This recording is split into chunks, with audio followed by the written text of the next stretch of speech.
Hello friends, जैसा कि इसका टाइटल है वीडियो का, आत्मा यानी भूत जिन से हुई मेरी पहली मुलाकात, डरावनी पहली मुलाकात। तो सेम टाइटल की तरह ही बहुत डरावनी ही इंसिडेंट रहा है मेरे साथ। तो मैं आपके साथ आज वो सब शेयर करने जा रही हूँ, लेकिन उससे पहले मुझे कुछ डिटेल में बताना पड़ेगा कि क्यों और कैसे रीज़न रहा उस मुलाकात का।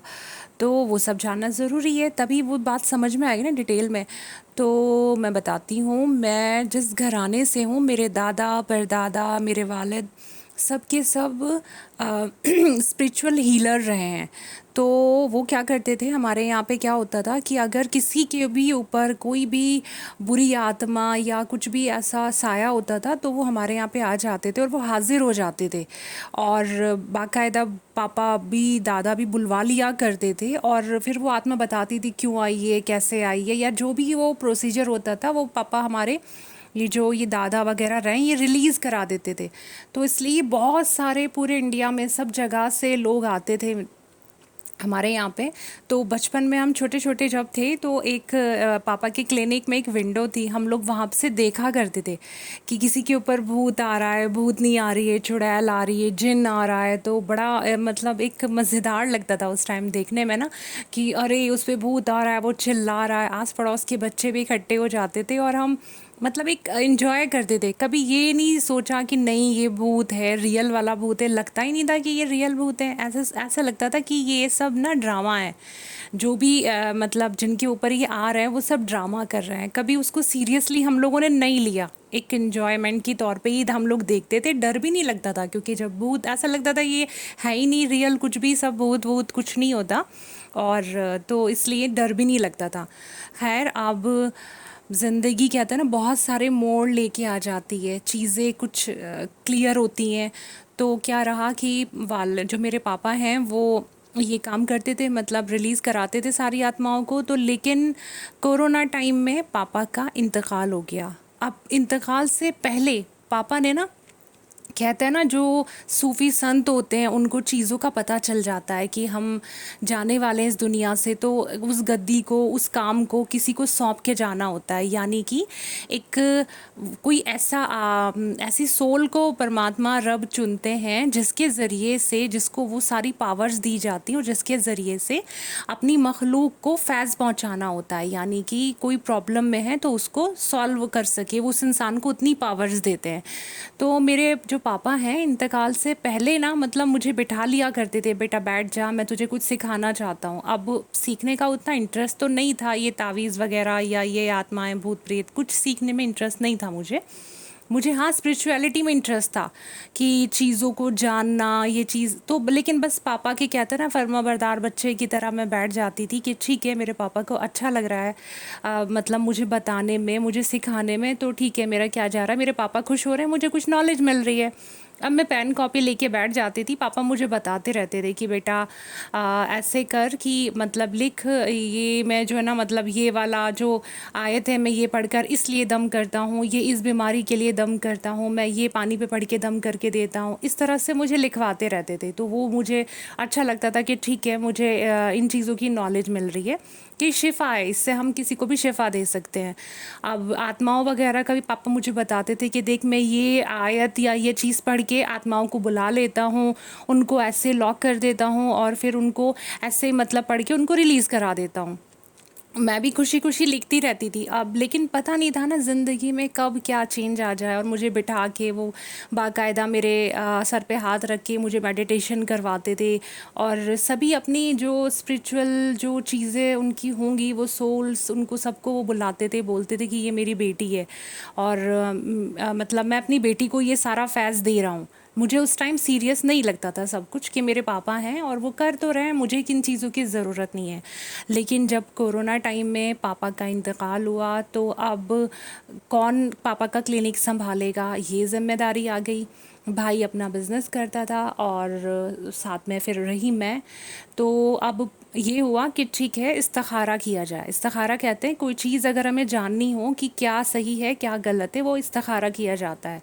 वो भी एक प्रोसीजर है। मैं कोई इस्तिखारे का भी आप लोगों के लिए वीडियो बना दूंगी ताकि आप लोगों को भी गाइडेंस मिल सके।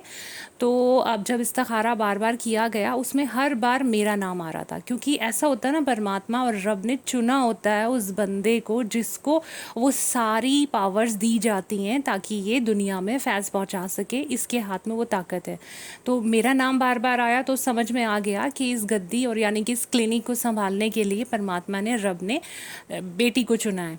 तो खैर मैं बैठ बैठ गई आराम से कि ठीक है, मुझे कुछ नहीं करना, मुझे तो सिर्फ ये था, मैं तो सिर्फ हीलिंग वाटर दूंगी और कुछ दम वगैरह कर दूंगी, ठीक हो जाएगा। लेकिन चीज़ें जैसा हम सोच रहे होते हैं वैसा नहीं चलती। मेरे साथ भी सेम ऐसे ही हुआ। बहुत सारे तो इतने फ़नी भी इंसिडेंट रहे मेरे साथ कि मैं वो जब शेयर करूँगी आप लोग को हंसी भी आएगी। लेकिन पावर्स क्या होती हैं, स्पिरिचुअलिटी क्या होती है, उस पर एक बिलीव भी आपका बहुत ज़्यादा मजबूत हो जाएगा, जैसा कि मेरा हुआ है। पहले नहीं करती थी, बाद में धीरे धीरे मुझे महसूस होने लगा ये सारी चीज़ें होती हैं। तो मैं फ़र्स्ट बताती हूँ, यानी कि जैसे मैंने वो क्लिनिक संभालना शुरू किया, पेशेंट्स अटेंड करने शुरू किए, उनमें से एक बार क्या था, थर्सडे की नाइट थी। जुमेरात की रात को हम लोग क्या करते हैं, चिराग जलाते हैं। वहाँ पे हमारे बुजुर्गाने दीन जो है ना, उनका वो है, मतलब साया है, तो हम चिराग जलाते थे वहाँ पे। मतलब क्लिनिक के अंदर ही एक स्पेस बना रखी है। तो अब वहाँ पे, लेकिन जुमेरात की रात में हम कोई पेशेंट अटेंड नहीं करते। ये था कि कोई भी आत्मा बुलाना या कुछ भी करना हम नहीं करते अटेंड। अब क्या हुआ, एक लेडी आंटी जो है ना, अपनी बेटी के लिए कुछ हीलिंग वाटर लेने आई मुझसे कि बहुत ज़्यादा प्रॉब्लम में मेरी बेटी, और उसको आप दे दीजिए। आप कोई प्रॉब्लम में है तो देना पड़ता है। तो मैंने पानी पढ़ना शुरू कर दिया इतने बैठ के। अब क्या हुआ, क्योंकि एक तो जुमेरात की रात थी, फिर दूसरी चीज़ ये है, हमारे यहाँ जुमेरात की रात में गद्दी की एक पावर होती है कि वहाँ पे जो भी कोई आत्मा किसी के ऊपर है ना, वो खुद ब खुद ज़ाहिर हो जाती है। अब क्या हुआ, जैसे ही पापा ने, मतलब जैसे कि वो मैं पानी पढ़ रही थी, मेरा जहन अपना पानी के ऊपर पूरा कंसंट्रेट था। अब वो औरत जो थी ना, वो आंटी जो थी, वो एक तो उनका रंग बड़ा मतलब डार्क था, यानी कि अल्लाह पाक मुझे माफ़ करे, किसी को बुरा नहीं कहना चाहिए, रंग काला था काफ़ी ज़्यादा। और क्योंकि गर्मी का टाइम था तो उन्होंने बाल, नहा के आई होंगी, बाल खोले हुए थे, और जो ड्रेस पहन रखी थी वो भी डार्क कलर की थी। अब जैसे ही उन पे वो आत्मा आने लगी तो वो ऐसे धीरे धीरे सर घुमाने लगी, हिलाने लगी। मैं तो पहली बार किसी आत्मा से ऐसे इंटरेक्शन हुआ है, तो मैं धीरे धीरे डर मेरे अंदर बढ़ने लगा कि ये क्या हो रहा है। और फिर क्या हुआ, वो जो मतलब आंटी थी, वो उन्होंने अपना सर, मैं मतलब वो पापा जैसे करते थे, जैसे बोलते थे, तो मैंने भी सोचा पहली बार आत्मा आई है, चलो थोड़ा डर को कंट्रोल करूं और पापा वाली वर्ड्स बोलती हूँ। तो मैंने कहा, कौन हो तुम, कहाँ से आई हो, मुकम्मल आके बताओ। ऐसे करके जैसे ही वो बोला तो उन आंटी ने जो सर घुमाना शुरू किया, इतनी तेज़ गोल गोल गोल गोल सर घुमाना शुरू किया, तो वो खुले बाल भी चारों तरफ घूम रहे थे और रंग डार्क, और मैं अकेली वहाँ पे थी। और मेरा डर के बारे ऐसा लग रहा था, जो मेरा दिल है वो, आज मैं कह रही थी अल्लाह पाक, आज तो मुझे लग रहा है कि मेरा हार्ट फेल नहीं हुआ तो हार्ट अटैक तो पक्का हो जाएगा।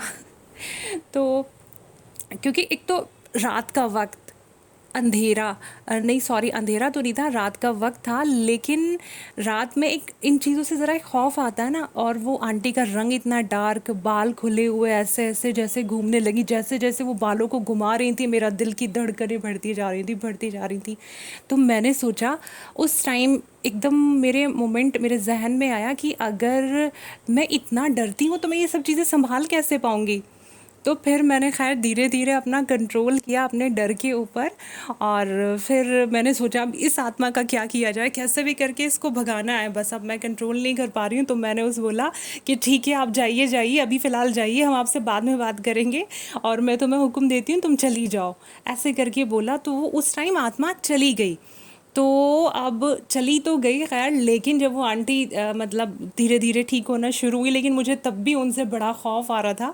और मैंने सोचा मैं कभी किसी आत्मा का सामना नहीं करूँगी, लेकिन फिर खैर ज़िंदगी में बहुत सारे ऐसे इंसिडेंट आए जो मैं शेयर करूँगी वन बाय वन करके, बहुत सारी वीडियोस बना के। तो ये मेरी पहली मुलाकात थी, लेकिन दिल ऐसा लग रहा था कि ये आज हार्ट फेल या हार्ट अटैक तो पक्का हो जाएगा। तो मैं दुआ करूँगी किसी के साथ कभी ऐसा ना हो कि किसी की ज़िंदगी में कोई ऐसी ही आत्माओं वगैरह या जिन भूत का सामना हो, क्योंकि ये सारी चीज़ें एग्जिस्ट करती हैं। ऐसा नहीं है कि हम सोचते हैं नहीं होती नहीं है, जैसा मैं सोचती थी, लेकिन ये सारी चीज़ें होती हैं। मैंने फिर जो इतने सालों से वो संभाला, सारा वहाँ का मैनेजमेंट देखा मैंने, तो मुझे पता चला आत्माएं होती हैं, किस किस तरह की आत्माएं होती हैं। जिन, भूत, प्रेत, आत्माएं, मुअक्कल, ये सारी चीज़ें होती हैं। लेकिन इन सब चीज़ों से दूर रहना चाहिए। कोई भी नहीं सोचे कि नहीं हमें इन चीज़ों को जानना है, नहीं, जितना ना जाने उतना बेहतर है, क्योंकि जब हम उनको देखते हैं ना रियलिटी में, तब पता चलता है कि इन चीज़ों से दूरी ही बहुत बेहतर है।